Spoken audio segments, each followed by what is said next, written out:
tic, tac, tic, tac, tic, tac.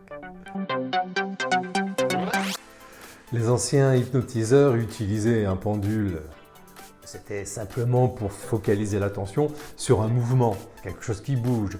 Ça permettait de se dissocier de l'extérieur et de se centrer sur un mouvement, un balancier de droite et de gauche. Aujourd'hui, on ferme les yeux directement et on va plonger le regard vers autre chose, quelque chose qui bouge aussi. Ce mouvement de la respiration, par exemple.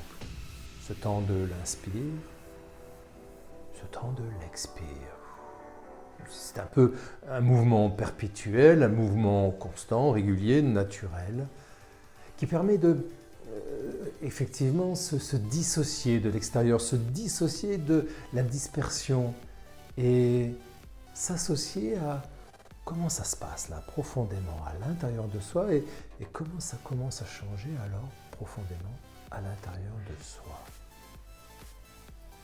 Cette sensation, cette perception intériorisée, c'est un peu comme quand on se couche le soir, que tout va bien.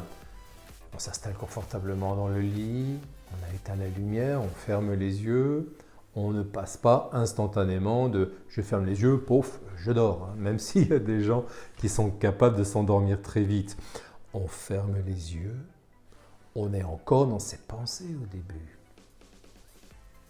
Le corps, lui, il est dans sa routine, il commence déjà à se détendre, se relâcher, et de relâchement en relâchement, de détente en détente, à un moment donné, pof, on bascule dans le sommeil. Ce temps-là, juste avant de basculer dans le sommeil, ce temps, il est très important. Au début, les yeux fermés, on entend encore les bruits de la rue, les bruits à l'extérieur. Puis il y a quelque chose qui s'approfondit en nous. À un moment donné, on n'entend plus qu'un bruit de fond, et ensuite, on n'est plus attentif, jusqu'à ce temps où on bascule dans le sommeil. Ce temps intermédiaire, ce n'est pas encore du sommeil, ce n'est plus tout à fait un état ordinaire, c'est entre les deux, une sorte d'entre-deux, une sorte de parenthèse entre veille et sommeil. C'est cet état qui est intéressant à aller chercher et à utiliser pour mettre en place une communication différente, une communication privilégiée avec tout ce monde des automatismes, ce monde dont on n'a pas conscience. Et il se passe énormément de choses en nous dont on n'a pas conscience et pourtant qui sont gérées par le cerveau. En ce moment, on respire. On a le cœur qui bat, on a le sang qui circule, les cheveux qui poussent, la digestion peut-être. On n'est pas en train d'y penser. Et pourtant, c'est bien notre cerveau qui le gère. Eh bien, tout ce qu'on a appris aussi et qu'on fait d'une manière automatique, automatisée, comme marcher sur deux jambes, comme conduire en voiture quand on en a l'habitude, comme communiquer. Je ne suis pas en train de penser, il faut que je mette un sujet, un verbe, un complément. J'ai une idée, un concept en tête et il y a quelque chose dans mon cerveau qui a acquis un apprentissage et qui sait construire une phrase qui soit la plus compréhensible possible. Et il y a encore une chose qui est gérée par ces mécanismes particuliers du cerveau, inconscient, non conscient, du subconscient, peu importe le nom qu'on leur donne, c'est tout ce qui concerne nos comportements, nos fonctionnements, nos manières d'être. Quand je suis dans une situation particulière, je vais réagir ou interagir d'une certaine manière, alors que quelqu'un d'autre, dans la même situation, va agir différemment. C'est bizarre. Une situation, une réaction. Ça paraît très logique. Non, autant d'individus, autant d'actions, de réactions, de comportements, de fonctionnements différents.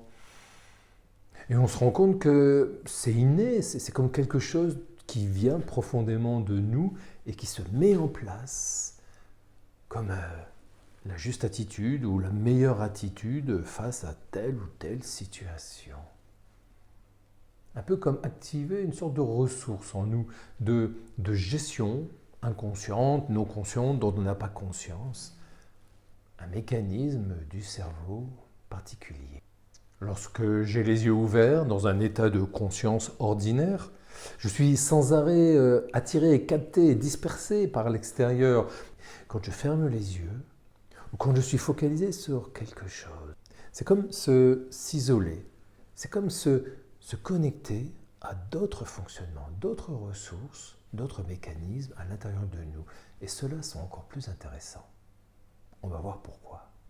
La problématique, c'est qu'on cherche trop souvent à agir consciemment, par la volonté, sur quelque chose qui n'est pas conscient, qui est passé dans les routines, les automatismes, le pilote automatique. On n'est pas sur le bon plan. Je peux comprendre, mettre un sens à mon histoire, mettre des compréhensions. Est-ce que c'est ça qui va faire changer? À partir du moment où quelque chose s'est automatisé, un peu comme un programme, un peu comme un logiciel.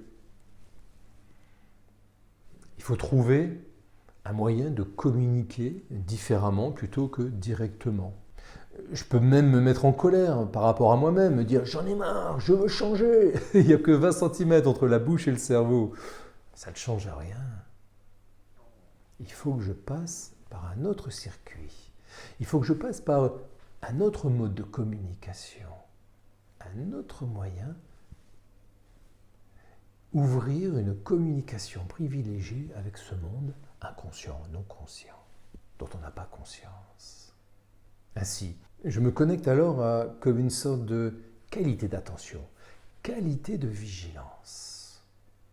Alors c'est comme ouvrir une porte, une nouvelle capacité de communication avec tous ces mécanismes, inconscients, non conscients. Et alors là, ça devient intéressant.